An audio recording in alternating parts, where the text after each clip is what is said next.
Raja Jawa. Alhamdulillah wa syukurillah wa la haula wa la quwata illa billah. Salatu wassalamu ala Rasulillah wa ala alihi wa sahbihi wa mawala. Rekan-rekan sekalian yang dirahmati Allah, alhamdulillah kita bisa ketemu lagi setelah libur.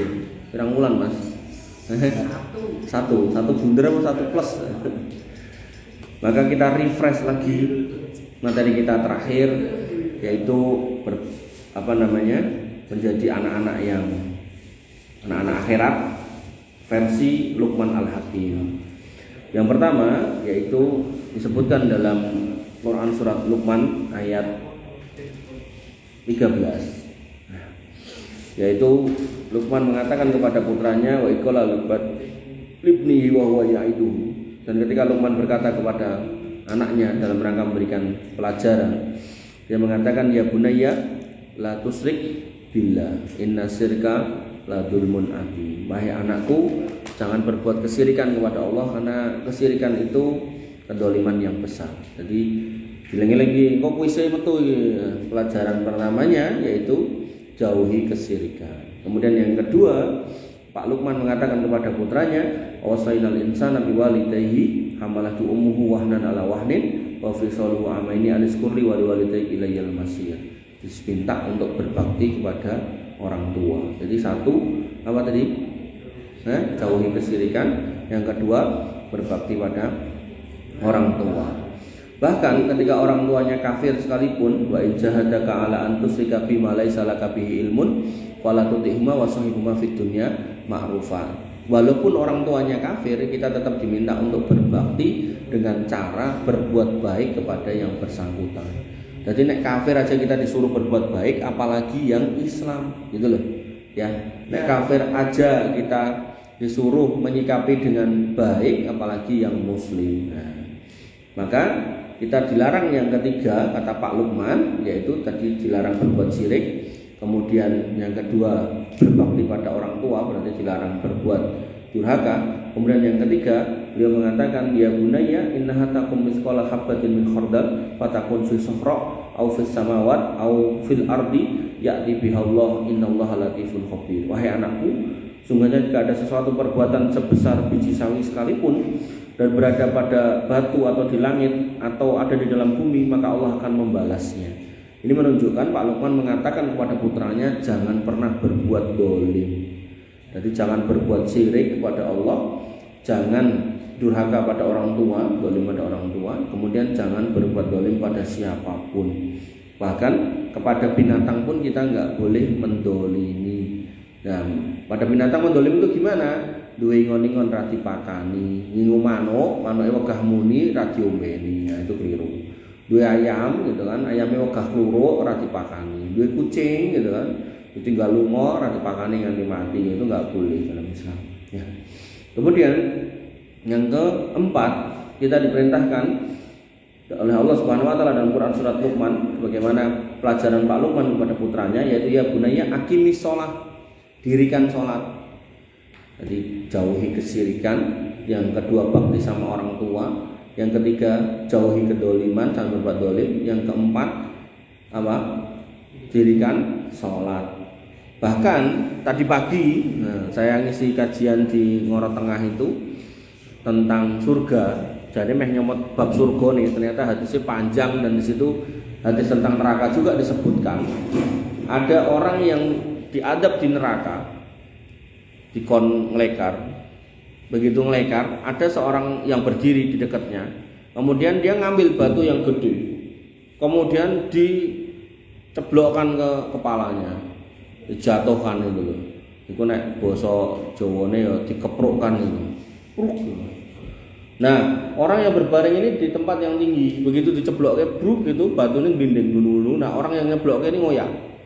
Begitu batunya kecekel digo munggah meneh, posisi kepalanya yang pecah itu udah utuh lagi, dikeprok lagi, pruk. Kemudian Nabi SAW bertanya kepada malaikat yang menduduhkan kejadian itu siapa? Kata malaikat, singkat cerita, itu orang yang diberi Quran tapi Qurannya dibuang. Jadi wong Islam ning wegah sinau agama, gak gelem sinau Quran. Atau kemudian yang kedua, dan dia pas wayah sholat orang gelem sholat gitu. Makanya ini sinkron dengan perkataan Pak Lukman, kenapa anaknya disuruh sholat? Karena jangan sampai kamu nanti di akhirat diadab. Salah satu bentuk adab dikepung sama malaikat gitu. Yang keempat sholat. Kemudian yang kelima, wa'mur bil ma'ruf. Jadi orang Islam kuile kata Pak Lukman, nek ngajak-ajak iki sing apik-apik ae, ora usah ngajak sing elek-elek, ngajak sholat, ngajak ngaji, ngajak meneh sing apik-apik sekolah, ngajak les, ngajak garap PR ngono. Nek mendem main segala macam ora usah ajak-ajak. Bahkan beliau mengatakan yang tadi kelima ya, yang keenam yaitu wanha 'anil munkar. Hal-hal sing elek, sing mungkar. Main judi, terus maling, trek-trekan gitu kan, tongkrongan gak jelas gitu kan, maka itu cegah, jangan kemudian diajak-ajak. Kemudian yang ketujuh, wasbir ala ma asaba. Nek enek apa-apa sabaro, wong jenenge ning donya kuwi isine nek ra gelo ya seneng, nek ra syukur ya sabar, nek ra berbahagia ya nangis sedih gitu kan. Maka beliau meminta yang ketujuh kepada putranya untuk sabar. Inna dzalika min azmil umur. Semua itu adalah perkara-perkara yang diwajibkan. Yang kedelapan, Pak Lukman mengatakan wala tusair khaddaka linnasi wala tamsi fil ardi maraha. Jangan mukamu mbok palingkan dari manusia. Apa ini? Nek mlaku ndak ra gelem nyawang wong, ra gelem menghormati orang, remehke orang. Kemudian wala tamsi fil ardi marahan, dan jangan kamu berjalan di muka bumi dengan angko, numpak motor yak-yakan gitu kan. Kemudian nenek wong tua digas-gas gitu kan. Malah kon minggir bah mlaku mbak-mbak dalan gitu. Mangke dalan sing gawe jenengan wong. Malah dibahasake ngono kuwi. Karena Allah innallaha la yuhibbu kulla mukhtalin fakhur. Allah tuh enggak seneng sama orang-orang yang sombong ya.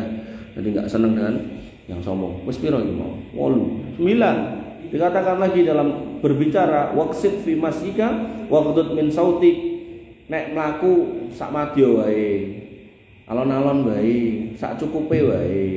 Nek memang gitu loh. Dari mulai Bulu tekan ngendi? SMP Jaten kuwi mlaku 20 km per jam 5 menit sampai 10 menit nyampe. Lah ngapain dadak 80 km per jam? Ben sak menit nyampe Mas ngono. Terus piye nek nabrak wong, nabrak cagak gitu. Maka bisa diukur gitu. Kalau emang itu rame ya ngapain harus ngebut gitu. Mbok ya sing santai gitu. Kalau memang itu rame, apalagi jelas deket gitu kan. Makanya pentingnya memplanning itu loh. Makanya dalam peribahasa Arab, walaupun ada enggak tahu saya apa hadis bukan ya, sebutkan bahwasanya al ajalatu minas syaiton, terburu-buru itu dari syaiton. Makanya kamu tuh kalau kemudian masuk jam 7 jadi planning, oh kok ngomah tekan sekolah ki 10 menit ya berarti paling ora 7 kurang seperempat itu mangkat, ora jam 7 kurang 2 kurang 5 lagi mangkat, akhirnya ya-yaan gitu kan. Nah, maka di sini dikatakan berbicara yang sederhana, kemudian wahdud min sautik, dan jangan berteriak-teriak, lunakan suaramu, inna angkarul aswati la sautul hamir. Jadi ada 9. Nah, ayo sapa sing wani nyebut ge 9, hadiah 1.000. Wis langsung ngacung, ditutup sik no HP-ne no, diwalik sik HP-ne. Nah, aja gawe keprekan no. 1, 9 lho ya. 1 tak cepake. Nah, alah aja didelok HP-ne. Kuwi jenenge ngeprek kuwi, ditutup, diwalik. Nah, apa? 1. Ya wis rezeki wae kok. Wong sing ngacung rezeki kok. Kalih niki. Kowe ngacung osik, kowe rampung pira, kok kancamu kurange ngono lho. Kok kalih niki. Enggak apa-apa. 1. Siji kudu bener iki ora entuk salah. Engko siji mbok tekek dhewe salah. Jangan berbuat kesyirikan. Loro. Apa? Iki wis urut iki, Jangan berbuat kesyirikan. Loro. Berbakti pada orang tua berarti enggak boleh ya durhaka ngono ya. Pokoke iki aku ngajari lho ya ora entuk durhaka karo wong tua. Nek ora enak sing kurang ajar karo wong tua, dudu ajaranku berarti ya, belajar karo wong liya berarti. Terus yang ketelu ojo dikandani wis ben mikir, engko sisane jatahmu. coba kandani. Langsung loncat nih dolim. Yo, terus langsung loncat sabar, terus papat. Mana? Apa? Oh, coba kandani yo. Wis ben mikir dhewe. Lagi papat kok. Wis tit.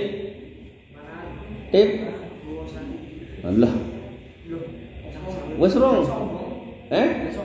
Jangan sombong 5. Wis. 6. Yo, terus. Mana? Apa nih? Wis tit. Mbak, kurangane. Ngacung, heeh. Apa? Sing kurang lho. Mengajak pada kebaikan, terus menegakkan sholat, terus kurang 1. Tapi nek iso mbok tambahi meneh ora apa-apa. Mencegah, mengajak terus mencegah. Terus meneh enek-enek ra? Nek mbok tambahi. Udah. Ya wis 100.000 dum loro, yo. Dum loro. Nah, qul fidina azani Allah wa iyyakum. Maka nggih, karena ini rumus dari Luqman Al-Hakim, pelajaran Luqman Al-Hakim kepada putranya, kepada anak-anaknya. Maka ini karena baik diabadikan oleh Allah Subhanahu wa taala di dalam Quran. Makanya pada kesempatan di sini saya ingin memulai dengan menjauhi kesirikan, nggih, menjauhi kesirikan. Nah, ini nanti tak sampaikan secara secara cepat aja, yang mana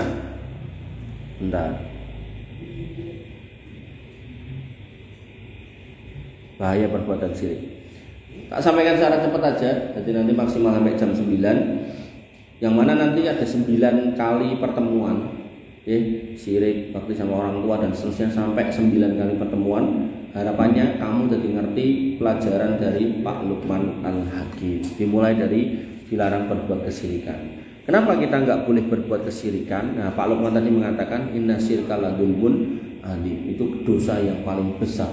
Dan dosa yang paling besar ini ketika manusia itu nanti nyebrang ke sirat, lewat sirat, ben pengen lebu surga, itu ada 5 kategori manusia. Mungkin nanti nek dibaca atau disimak dari ustadz yang lain mungkin bisa lebih, tapi secara umum 5. Yang pertama orang kafir, yang kedua orang munafik, yang ketiga orang musyrik, yang keempat orang fajir. 4 orang ini nyemplung ning neraka.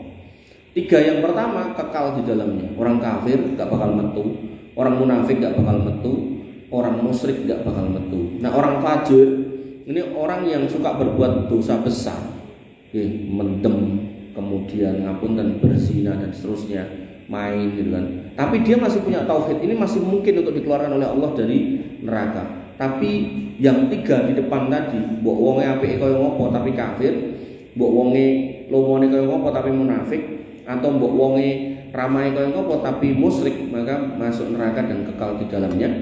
Nah, orang yang kelima yaitu orang yang bukan orang fajir, bukan orang munafik, bukan orang musyrik, bukan orang kafir.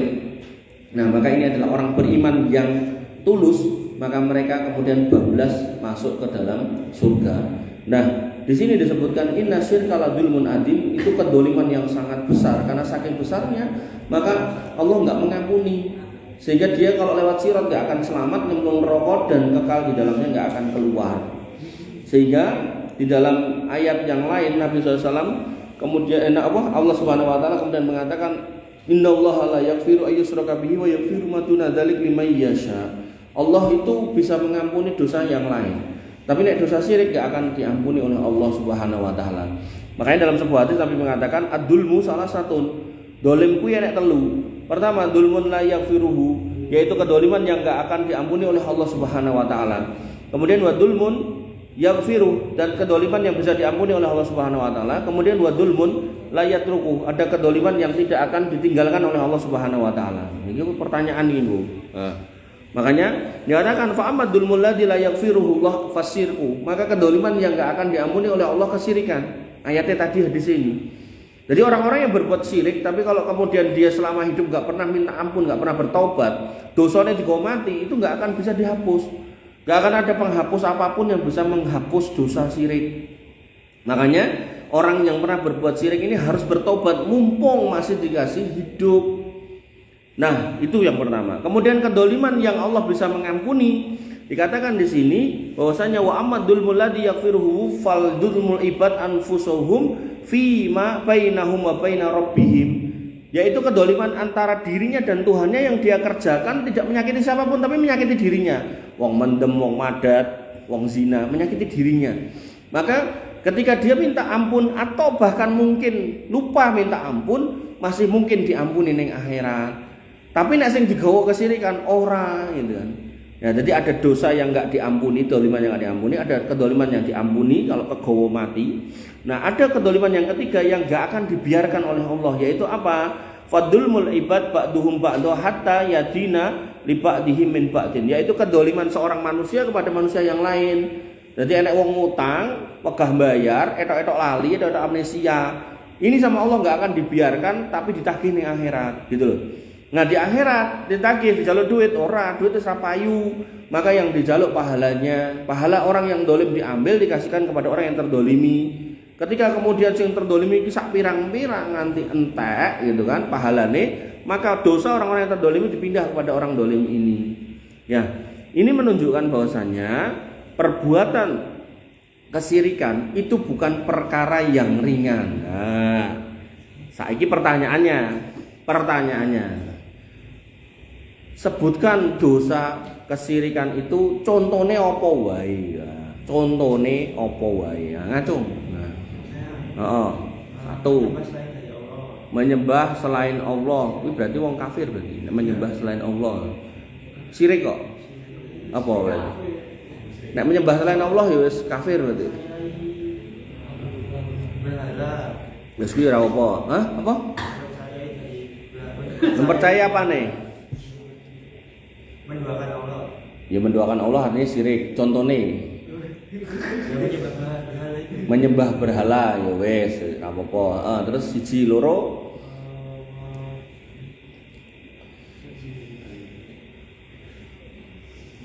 apa? Ya wes siji. Sing loro sapa pengen nyoba ngacung. Kowe meneh loro. Apa? Menyembah kuburan ya bisa, nggak apa-apa. Minta ke kuburan. Terus apa lagi? Ada lagi yang mau ngacung atau mau lanjut? Apa kamu? Berharap kepada contohnya spesifiknya piye? Berharap kepada selain kamu, berharap pada suamimu, no, kira-kira itu syirik apa enggak? Mas aku berharap kamu itu menjadi imamku yang baik, no, kira-kira itu elek apa ora? Enggak dong. Makanya perlu contoh gitu ya. Kalimat itu bisa benar bisa salah. Contohnya apa? Berharap kepada selain Allah. Orang yang non Islam ini ngomongnya syirik kok. Nek wong kafir kok. Syirik kok, syirik. Ngomongnya syirik. Syirik itu berarti kan potensinya dilakukan oleh orang yang ngaku Islam gitu loh. Nah, yang lakukan orang kafir itu ya wis ben wong kafir itu. Yang ngakukan orang Islam apa? Kalimatmu tadi bisa benar bisa salah, makanya tak minta contoh ben bener, ben nggak salah. Halo, kau malah bingung. Ya wes pikir sih, nggak telu. Percaya dengan sajen? Piye iki maksudnya? Cetakke sih percaya dengan sajen itu. Banyak orang yang ini gunung meletus terus kasih sesajen. Oh iya. Iya. Sebenarnya kalimatnya bukan percaya dengan sajen, membuat sajen, buat tempat yang dikeramatkan itu. Ya wes telu, papat. Apa? Mbah dukun ngopo? Jadi dukun ya, boleh papat, 5. Apa? Minta pertolongan ke dukun ya wes 5. 6 apa? Apa? Raja atau apa? Bernadar iki apa? Tak tekok irisan. Bernadar toh? Bernadar toh apa? Tak tekok irisan. Ben jelas. Apa tuh? Bernadar apa, Mbak? Enggak, itu bener, cuman bernadar itu apa? Enggak, maksudnya nek kamu jawab pakai Google, paling ora ya kamu ngerti itu apa gitu. Apa, Mbak? Bernadar apa? Malah bingung. Halo. Halo.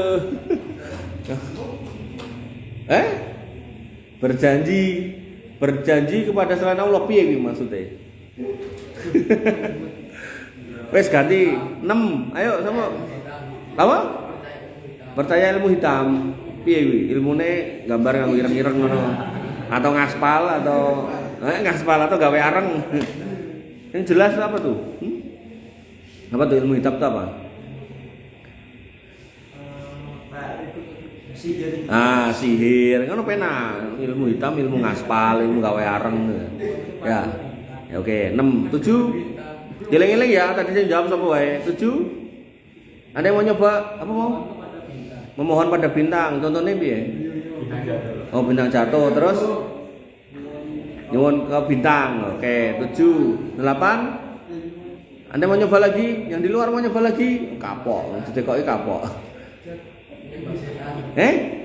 Menyembah setan yo kuwi cek sauplekan, sihir, dukun, kuwi cek sauplekan. Wis ya, enggak apa-apa nek wis disebut sisi yo kayak mau wis.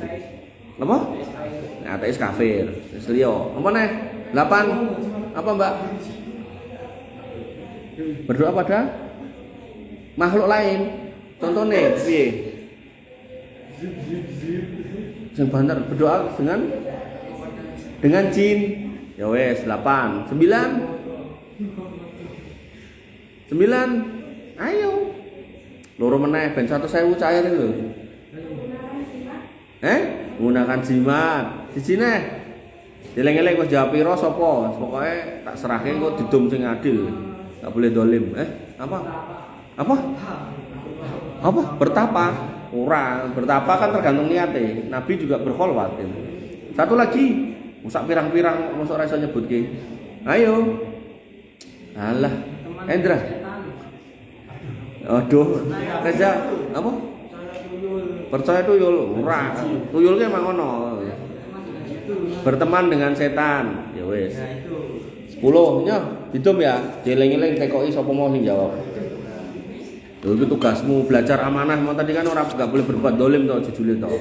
Nah, jadi kesirikan itu dibagi 2. Kesirikan yang besar dan kesirikan yang kecil. Kesirikan besar itu bisa membatalkan syahadat. Kesirikan kecil itu tidak membatalkan syahadat. Tapi sak kecil-kecilnya kesirikan itu tetap dosa syirik yang sebagian ulama meyakini lebih besar daripada dosa besar. Dosa kesirikan yang besar itu bisa mengeluarkan dari Islam. Contohnya tadi minta kepada selain Allah. Orang Islam disuruh minta kepada Allah, dia malah minta ning kuburan. Ada yang kayak gitu, ada. Orang yang datang ke kuburan Habib tertentu kemudian mengatakan, ya Habib Fulan bin Fulan, ikdi hajatana, tunaikan hajat kami. Bahasa-bahasa seperti itu. Atau kemudian ya Habib Fulan bin Fulan, sahilana bin Fulus, kertas merah yang halus-halus. Wahai Habib Fulan bin Fulan, mudahkan kami dapat duit, kertasnya abang tur halus-halus. Kemudian ada juga sholawatan tertentu yang isinya itu murni ke sebuah kekeliruan seperti madad ya Husain, tolong kami ya Husain. Maka permintaan-permintaan seperti ini nggak boleh langsung ditujukan kepada manusia, apalagi orangnya sudah nggak ada. Harusnya ditujukan kepada Allah Subhanahu wa Ta'ala. Jadi kalau kamu punya hajat, minta sama Allah Subhanahu wa Ta'ala, bukan kepada orang-orang yang sudah mati. Itu keliru. Termasuk tadi syirik-syirik besar itu adalah menjadi dukun, kemudian belajar ilmu hitam, itu syirik-syirik besar. Makanya zaman dulu orang-orang yang belajar ilmu hitam atau menjadi dukun itu hukumannya dihukum mati. Di negara-negara Islam yang menerapkan hukum Islam itu dihukum mati. Nah, kenapa? Karena interaksi dengan jin tadi juga disinggung, itu tidak diperbolehkan. Ani bidin azan ya Allah wa iyyakum. Pada ayat yang lain Allah Subhanahu wa taala menegaskan, "Wa may yusyrik billah faqad iftara isman adzimah." Siapa yang kemudian berbuat syirik kepada Allah Subhanahu wa taala, hakikatnya dia telah berbuat dosa yang sangat besar. Dan bahkan dosa itu disebutkan oleh Nabi SAW, istanibu sab'ul mubiqat, jauhilah 7 dosa besar yang merusak, membinasakan. Ada 7. Yang pertama, asyirku billah, syirik kepada Allah. Jadi orang Islam nggak boleh berbuat syirik. Kenapa? Karena dosa syirik yang akan diampuni oleh Allah Subhanahu Wa Taala. Kalau dibawa mati sampai akhirat nggak akan ada penebus yang bisa menebusnya. Bahkan Nabi SAW ketika ditanya, man as'adun nas yaumal qiyamah bisafaatik, siapa orang yang paling bergembira pada hari kiamat dengan syafaatmu ya Rasul, Nabi SAW kalimat itu apa, dan diucapkan tanpa paksaan dan diamalkan dalam kehidupan sehari-hari. Sehingga dalam kalimat la ilaha illallah itu ada rukunnya. Siapa yang bisa nyebutkan? Kayak Isa Kertosewu. Ayo, rukun la ilaha illallah.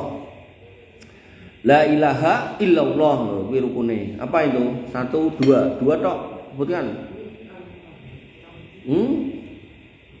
Ngerti enggak? Enggak ngerti. Oke, rukunnya la ilaha itu adalah an-nafyu. Bahwasanya kita tolak semua sesembahan selain Allah Subhanahu wa taala. Kita enggak mengakui. Nah, orang lain menyembah yang lain silakan, itu pilihan mereka. Tapi kita sebagai orang Islam enggak boleh membenarkan adanya ilah selain Allah. Paham? Jadi kalau kemudian Allah ini yang diminta, ya kita hanya minta kepada Allah. Kalau kemudian Allah ini menjadi tempat bersandar, ya kita hanya bersandar kepada Allah, enggak boleh kepada yang lain. Lah wong menungso wae lho. Ketika kemudian nikah, tekok Mas kowe cinta orang aku. Bojone ngomong ya cintalah.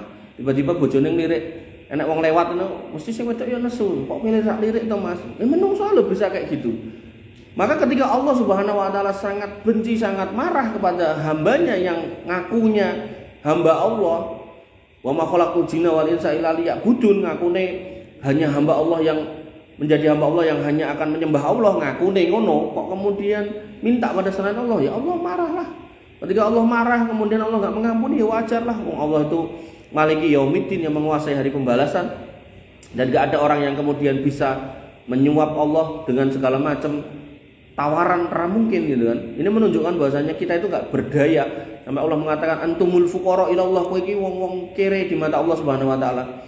Maka kalau kemudian kita naudzubillah ya nekat berbuat kesyirikan, terus kamu mau minta tolong ke siapa nanti di akhirat sana? Ya.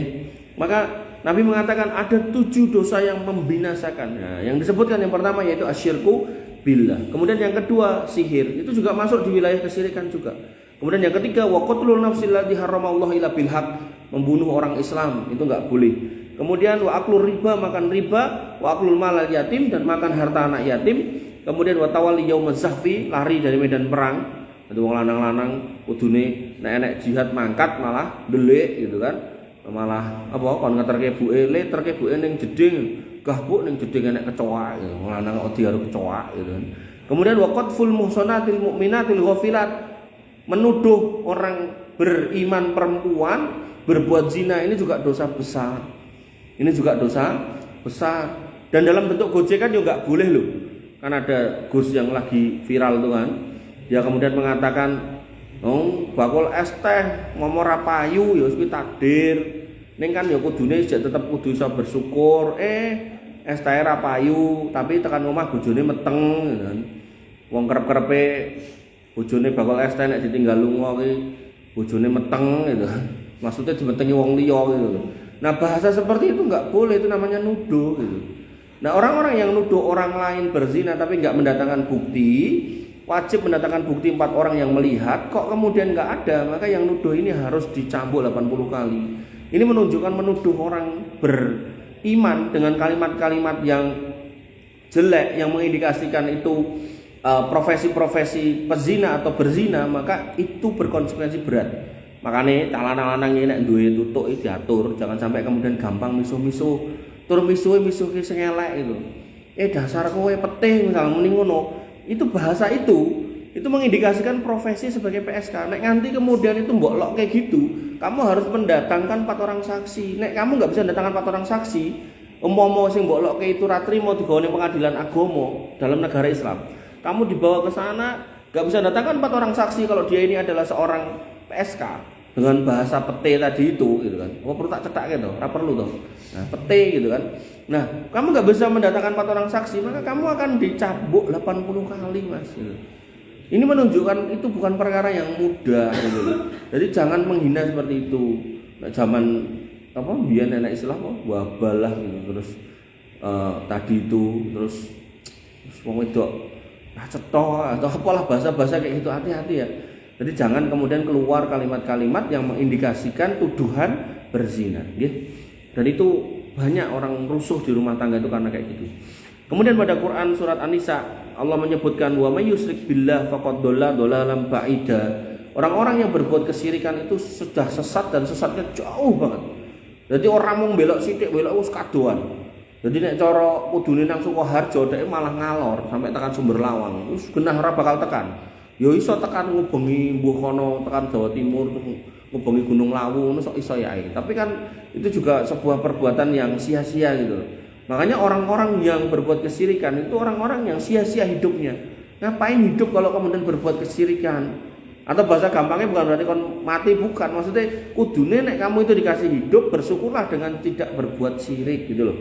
Makanya kamu yang kalau nanti pulang di rumah terus delok ning omahmu kene barang-barang aneh-aneh digantung karo pakmu mbokmu tekoki Pak niku napa, Bu niku napa. Oh iki anu Nduk, iki titipane Mbah Adoh. Kudu didekek ning ngene ben omahe ora ambruk. Nah, kandhani Pak niku klentu, Pak. Ngoten niku makani setan. Omahe niki pantesan kok simuk, ditinggali ra penak jenengan kali ibu gawene kerah niki lho Pak sebabe. Kowe ngerti ngondi sing ngandani kae lho, ustate nek wong ngandani ngoten niku. Ora apa-apa. Kamu sebut nama saya enggak apa-apa. Biar kemudian keluargamu itu loh terselamatkan dari kesyirikan. Nek wis dari itu aja enggak selamat, biasanya ke bawah-bawah itu rusuh pasti. Ruwet pasti, enggak mungkin aman terkendali. Makanya setan itu berusaha untuk kemudian menggoda manusia pada puncak godaannya yaitu jatuh di kesyirikan. Nanti di bawahnya melakukan perbuatan-perbuatan yang tidak sesuai dengan agama. Wa nabiyina azani Allah wa iyyakum. Dan orang-orang yang berbuat kesyirikan dikatakan oleh Allah Subhanahu wa taala pada Quran surat Toha, "Wa man a'rada an dzikri fa inna lahu ma'isatan donka." Hidupnya itu sumpek. Dek nganggo penganggon, cincin, gelang kah, kalung kah, sabuk kah gitu kan. Padahal awake gede dhuwur, keker. Apa kowe dadak koyo ngono ben kuat lho. Padahal wis sinau silat sampai level apa nek PSHT iki levelnya nek piro? Sampai sabuk sing nganggo mori kae, nanti dibelehke pitik jago segala macam gitu kan. Tapi ya ditambahi segala macam uga rampe kuwi mau gitu kan. Maka hal-hal seperti itu enggak masuk. Artinya gini loh, Bro. Kalau kamu udah belajar silat, pemenang nganti sing paling dhuwur, ya wis berarti kan kowe jane ndek ilmu, ngapain dadak nganggo jimat ngono lho. Langsung wae gas nek emang wis sinau lho ya, gitu loh. Makanya kadang orang-orang seperti itu awake gede, tapi mentalnya cilik. Kenapa? Karena dia selalu bergantung pada cincinnya kah, gelangnya kah, kalungnya kah, sabuknya kah, atau apapun lah yang dijadikan jimat. Ada sing dibentukke tulisan-tulisan tertentu digantung ning lehere dadi raja, bahkan enek sing ditato barang dalam bentuk tato. Nah, hal seperti ini itu adalah godaan syaitan. Bagaimana kemudian manusia harusnya bersandar kepada Allah. Wal yatawakkalul mukminun, bertawakal itu hanya kepada Allah, tapi dia bertawakal kepada selain Allah. Nah, perbuatan seperti inilah perbuatan yang berbau kesyirikan. Sing wedoke barang yo ngono wis diciptakke karo Gusti Allah ganteng ganteng. Wedoke ayu ya, ayu gitu kan. Ngono ya dadak merdukun golek susuk gitu kan. Alasane ngono nek ra nganggo ngono kuwi ra payu gitu kan. Sampai akhirnya ada mbah-mbah tua iku ora mati-mati, angel mati begitu diruyah itu kemudian keluar jarum sithik didudut metu. Ngene iki metu gitu. Coba. Kalau aku yang bayangke iki masangnya kok ya wis lara gitu loh. Kayak ngono terus dienggo nganti tuwek. Enak sing dijagek ning kene, enak sing dijagek ning mbuh lah gitu, macam-macam. Nah, maka itu semua bentuk-bentuk kesyirikan yang harus kamu pelajari, kamu identifikasi dan kamu jauhi, kamu tinggalkan. Kalau itu ada di keluargamu, ya sampaikan itu sebagai sebuah kekeliruan, ya, singkirkan benda-benda itu. Nek enggak berani, nanti bisa dibawa ke saya, nanti tak ewangin kok kerusak atau menghancurkan benda-benda itu. Sampai saya dikasih cerita tuh ada sebuah keluarga itu duwe cekelan itu bentuknya tombak. Jadi begitu sing nyekel iki mati, itu tombaknya obah gitu. Golek warisnya sapa sing gelem nyekel. Ngomongnya nanti mabur, aku ya urung tau nemoni sih. Cuman pas tak bilang sama orang itu yang cerita, "Ayo parani ndi?" Tak ceklek-ceklek ya aku bilang gitu kan. Terus dia bilang, "Ora usah Mas." Bilang apa? Wong warise wonge agamane ora Islam kabeh wis ben dicarno ae. Oh ngono. Ya wis aku bilang gitu. Padahal mikir saya ya nek gelem tak ewangi gitu loh. Jangan sampai terwariskan itu. Kesyirikan itu dari anak, dari orang tua mbah ke anaknya, kemudian ke cucu-cucunya, mesake gitu. Sampai ada yang kemudian rutin setahun sekali golek tumbal gitu kan. Macam-macam tumbal itu. Dan ngono kuwi ya dituruti.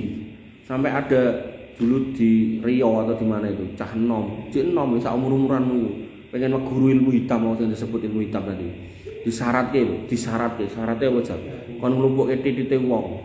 Ngono kuwi ya terus tenan. Golek ning kali, enek cah cilik-cilik adus lho, terus ditubruk, dibeleh. Titite dijikuk, dikelumpukke. terus dagingnya ben ilang, ben menghilangkan jejak, dagingnya dipotong-potong. Ditawake wong ning pinggir hutan kan enek omah-omah kuwi tawake nyo iki daging, dipikirnya daging babi gitu kan. Direndang gitu kan. Nah, maka ilmu hitam itu memang pada akhirnya yang ngono kuwi. Dulu ada dukun AS sudah membunuh 70 orang. Dulu ada Sumanto sudah makan berapa jenazah itu. Itu ya ngono kuwi nuntut ilmu hitam. Makanya orang-orang yang ngerti bener tauhid ini dia enggak akan menyakiti orang. Kalau ke orang, kucing ora bakal disakiti. Enek kucing malah disayang. Abu Hurairah itu sampai disebut Abu Hurairah karena dia menyayangi kucing gitu loh. Makanya orang-orang yang beriman dengan baik, bertauhid dengan baik itu pasti akan sayang sama keluarganya. Orang mungkin orang. Makanya kalian mbak, nek arep golek bojo, carilah laki-laki yang bertauhid. Makanya itu perlu dicek gitu kan. Nek ngene iki perbuatan apa Mas? Atau sebutkan perbuatan syirik Mas, 10 Mas. Nek kowe iso jawab tak topo lamaranmu, nek ora minggat to, misal gitu. Nah, nek nganti iso nyebutke, insyaallah Mbak, kamu akan kemudian ditemani oleh orang yang cinta pada Tuhannya, yang otomatis dia juga akan cinta kepada ciptaan Tuhannya yaitu panjenengan. Ngono. Wis, ngono wae. Ada yang mau ngejak rame? Silakan. 1.000 lho. Ayo, siapa yang mau bertanya? Bertanyalah sebelum tak tanya. Ayo. Oh iya, kowe meneh. Ih, kamu meneh. Ya, enggak apa-apa.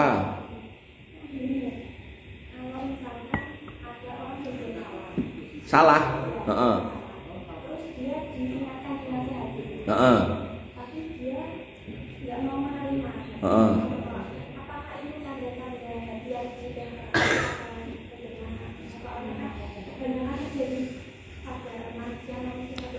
Ya, oke, dah. Baik. Jadi yang namanya hati itu dibagi menjadi 3, hati yang sehat, hati yang selamat, hati yang salim.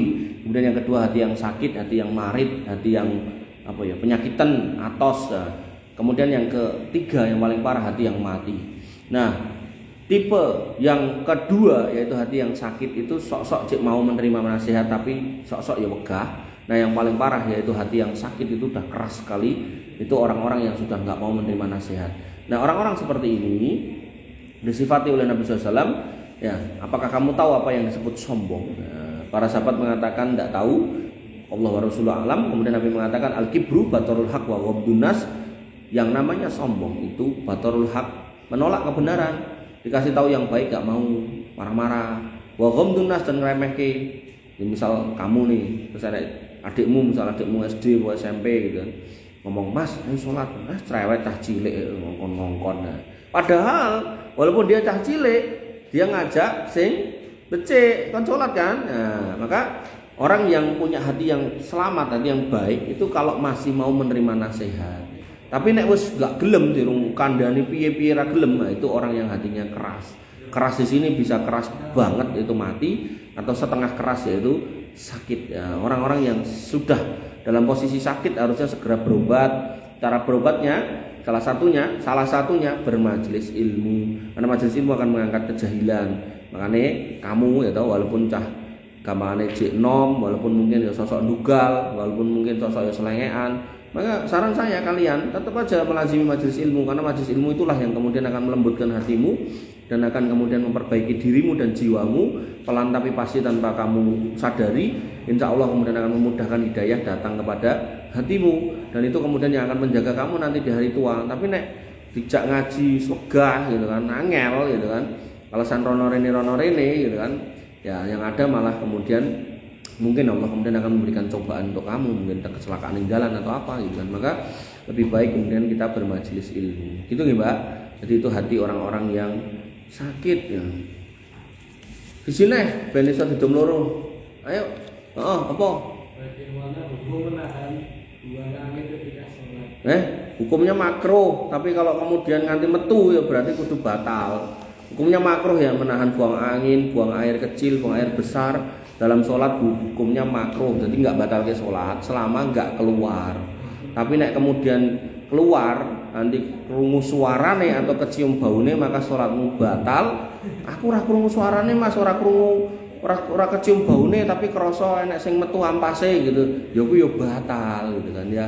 Jadi semua ulama sepakat kalau ada yang keluar gitu kan, bentuknya padatan dari belakang, maka itu membatalkan sholat. Semua ulama, semua madhab sepakat sholatnya batal ya.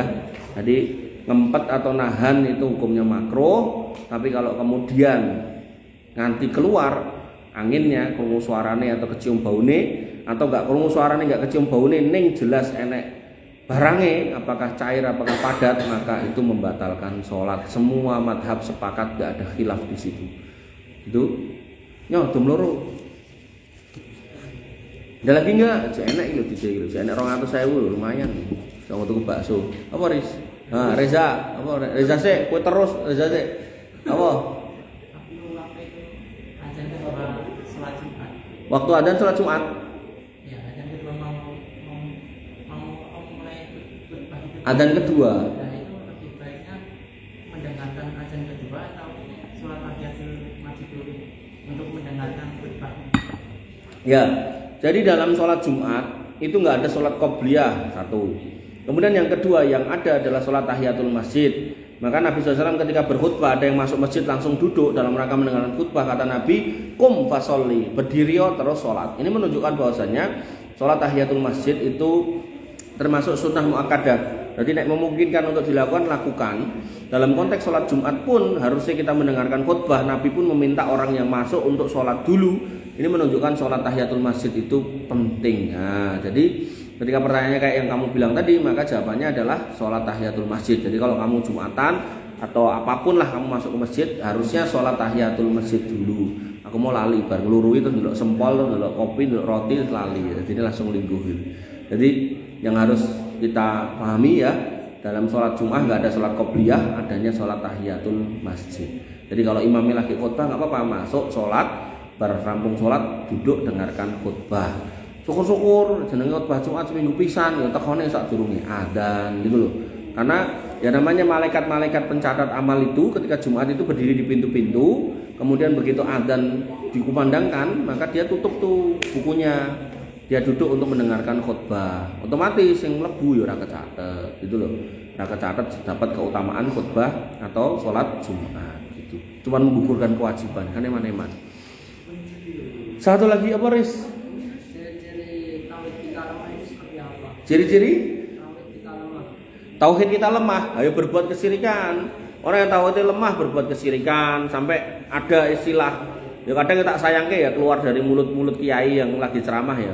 Wah, cinta ditolak apa? Tutuke? Apa tutuke? Alah itu ora ngerti. Apa? Nah, kayak dukun bertindak gitu kan.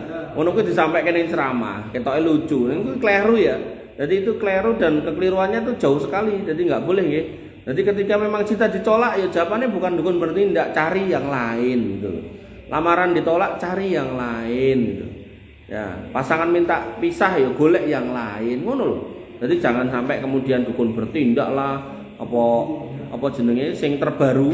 Yang terbaru kemarin tuh ada wong lanang ditolak cintanya kemudian menyewa penculik bayaran gitu. Jadi menculik wanita yang dicintai. Emang nek diculik terus piye sampe ngopo gitu kan. Akhirnya kecekel polisi toh, padahal sing wong telu ki mung dikeki 100.000. Malah kena ancaman hukuman 8 tahun atau 9 tahun penjara. Malah iman uripe itu. Ya, jadi kalau prinsip dalam Islam, kalau kamu tadi ngelamar, bukan pacaran ya, ngelamar, ditolak, maka nggak usah sedih, cari yang lain. Nah, gitu. Dan wanita juga sama. Wanita harus ngenteni kok umur selawe orang sing ngelamar gitu kan. Nah, emang seneng ya toh, ora usah nunggu dilamar, langsung ngomong karo Pak, Pak aku seneng karo Mas kae lho, tembungno Pak. Ora apa-apa. Enggak apa-apa. Walaupun nanti nek Mas kuwi gelem, maka Mas itu nanti yang lamar. Enggak apa-apa. Jadi bukan kamu yang lamar laki-laki, bukan. Keluargamu mengutarakan. Pak aku seneng karo Mas kae mergo saleh gitu kan. Yo tak tembungke. Mas, anakku seneng kowe piye gitu kan. Nah, nggih kula jane nggih seneng mung bola-bali arek nembunge kula isin. Ratakan ati mergone kula napa kerjaan kula ngana ngeten iki. Oh ngono to. Nggih lah jenengan sawahe sak pirang-pirang kula wedi. Ora usah wedi wis, heeh lamarke lamaran anakku ya nggih ngono ya. Jadi kenapa banyak wanita yang sampai tua belum nikah? Itu karena mikirnya sebagian wanita itu mikirnya dek iki dilamar bukan melamar. Memang enggak ada wanita melamar, ning kan boleh meminta gitu loh. Meminta. Jadi dengan lewat wali kamu, apakah kakakmu adikmu, bapakmu, ommu, nah, sampaikan itu. Jadi saya dulu pernah punya adik saya itu belum nikah sampai umur 24 atau berapa itu. Tak tekoki. Cah lanang sing mbok seneng sing ndi? Tak tembungnya. Disebut si A. Udah tak datengin. Tak tembung. Ternyata dia enggak mau. Ya wis, golek liyane meneh gitu. Karena termasuk tanggung jawab cah lanang. Nah, goleke bojo dulure gitu, Bro. Apa meneh nek kowe duwe anak wedok, kuwi kewajiban bapake memastikan anakmu wedok kuwi duwe bojo saleh salihah, ngono lho. Ngono. Jadi kowe nek ndek adik duwe mbakyu urung nikah, walah kok sing dhewe tekoki pakmu sik dhewe bar kuwi kowe. Dulurmu ora nikah-nikah piye gitu. Ternyata kowe meneng ae. Padahal mungkin dalam perjalananmu kamu punya teman yang baik yang iso mbok jodohi karo saudaramu gitu loh. Gitu. Ada lagi yang mau nanya, iki mau wis loro ya? Nyodom loro. Cek satu singkas ki, lumayan nih. Wes, kayak mburi dhewe apa, Mbak?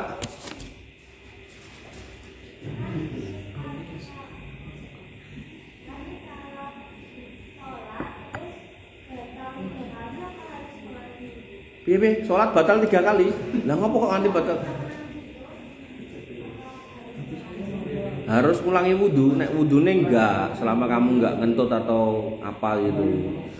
Cuman ya itu temennya itu mbok yo dipiyeke gitu. Karena gini loh, sholat itu bukan barang main-main ya. Jadi kita enggak boleh bercanda dalam sholat, baik mengganggu ataupun kita mudah membatalkan sholat itu enggak boleh. Bahkan saking khusuknya orang-orang dulu ada yang kisah itu ulama yang sakit kakinya mau diamputasi sama dokter. Itu ulama itu cuma ngomong aku tak sholat sih, pas sholat ketokan sikilku. Itu dari zaman dulu tuh ada orang-orang yang sholat digigit sama kalau jengking dia tetap sholat, sampai diamputasi kaki ini dia tetap sholat gitu kan. Masa kita diganggu temennya? Kowe nek ketemu teman-teman kayak gitu kowe ngaliyo gitu. Nek temennya ra gelem ngalih ya kowe sing ngalih, golek nggon sing dia enggak ada lah gitu. Jadi sholat enggak boleh dibuat main-main gitu. Oke, satu lagi. Wah, bingung nih sing kono ya? Piye, Mbak? Apa? Kodam?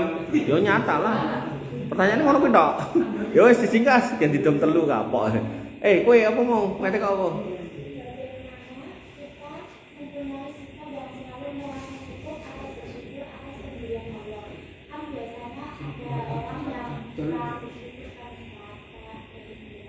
Oke. Jadi Nabi SAW mengatakan unduru ilaman huwa asfala minkum wala tanduru ilaman huwa fawqakum ala tazharu nikmatallahi alaikum. Jadi terhadap nikmat maka lihatlah yang ke bawah jangan ke atas, karena dengan melihat ke bawah kamu akan bersyukur atas nikmat Allah. Jadi biar kamu kemudian bersyukur atas semua pemberianmu, lihatlah yang ke bawah. Jadi kalau kamu kemudian punya motor, ya jangan lihat yang punya mobil, lihatlah yang punya sepeda. Kalau kamu nggak punya motor, punya sepeda, lihatlah orang yang kemudian jalan kaki. Kalau kamu bisa nih jalan kaki, lihatlah orang yang nggak punya kaki. Kalau kamu kakimu akhirnya diamputasi satu, lihatlah orang yang nggak punya kaki belas gitu kan. Maka ketika kita melihat nikmat dengan cara seperti itu, kita jadi orang yang bersyukur gitu. Dan tadi nek ngomong ke kodam itu nyata dan ada dimasukkan di dalam perhiasan, cincin, senjata, gambar.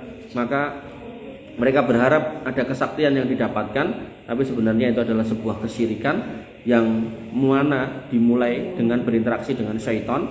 Dia berharap hal-hal yang luar biasa, tapi sebenarnya itu luar biasa dari sisi akidah karena menyimpang. Nih Mas, tolong diantarkan. Tadi sama siapa tuh? 1, 2, 3 sana. Antarkan Mas Rizky, rawopo. Dum telu. Wes entek. Ngomong mbok cekal dhewe kekno. Kok lali tak? Oh iya, ra lali lho ya. Takih ning Rizky. Baik, teman-teman yang dirahmati oleh Allah Subhanahu wa taala, ini yang bisa saya sampaikan. Kurang lebihnya saya mohon maaf. Al-afu minkum. Kita berdoa. Kita doa, kita aminkan, dengan aminkan agar kemudian Allah Subhanahu wa taala menjadikan kalian anak-anak yang soleh dan solihah. Bismillahirrahmanirrahim. Alhamdulillahirabbil alamin, hamdan syakirin hamdan naimin, hamdan yuwafi ni'amahu wa yukafi mazidah. Ya Rabbana lakal hamdu kama yanbaghi li jalalika wa azimi sultanik. Rabbana lakal hamdu anta nurus samawati wal ardi wa man fihinna wa lakal hamdu la ilaha illa anta subhanaka inna kunna minadh dhalimin wa illam taghfir lana wa tarhamna lanakunanna minal khasirin. Allahumma ighfir lil muslimina wal muslimat wal mu'minina wal mu'minat al ahya'i minhum wal amwat innaka sami'un qaribun mujibud da'wat wa ya qadiyal hajat ya dzal jalali wal ikram ya rahmanur rahim. Rabbana hab lana minas solihin, Rabbana hab lana minas solihin, Rabbana hab lana minas solihin waj'alna minas solihin waj'alna minas solihin waj'alna minas solihin wajma'na fi zumratil muwahhidin wa adkhilna jannata jannatin na'im ya arhamar rahimin ya dzal jalali wal ikram. Allahumma inna nas'aluka al-huda wa tuqa wal afafa wal ghina. Allahumma inna nas'aluka ilman nafi'an wa rizqan thayyiban wa amalan mutaqabbalan maqbulan. Allahumma inna nas'aluka al-jannah wa na'udzubika minan nar. Allahumma adkhilna al-jannah wa akhrijna minan nar.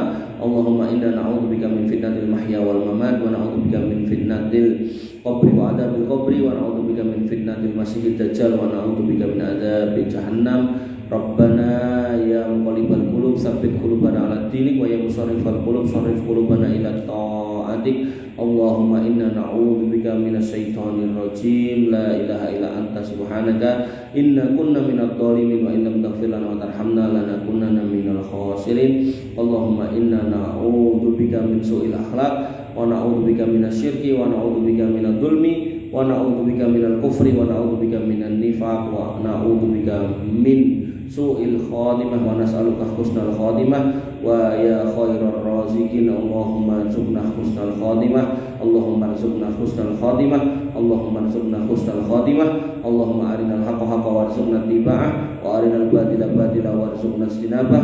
Allahumma ihdina siratal mustaqim siratal ladzina an'amta 'alaihim ghairil maghdubi 'alaihim waladdallin. Amin. Rabbana atina min ladunka rahmah wa hayyi' lana min amrina rasada. Rabbana atina ma wa'adtana ala rusulika wa la tukhzina yawmal qiyamah innaka antas sami'ud du'a innaka la tukhliful mi'ad. Rabbana atina fid dunya hasanah wa fil akhirati hasanah wa qina adzabannar wa qina adzabannar wa qina adzabannar. Wa akhiru da'wana alhamdulillahi rabbil alamin. Wassallallahu ala nabiyyina Muhammadin wa ala alihi wa sahbihi wasallam ajma'in. Akhiru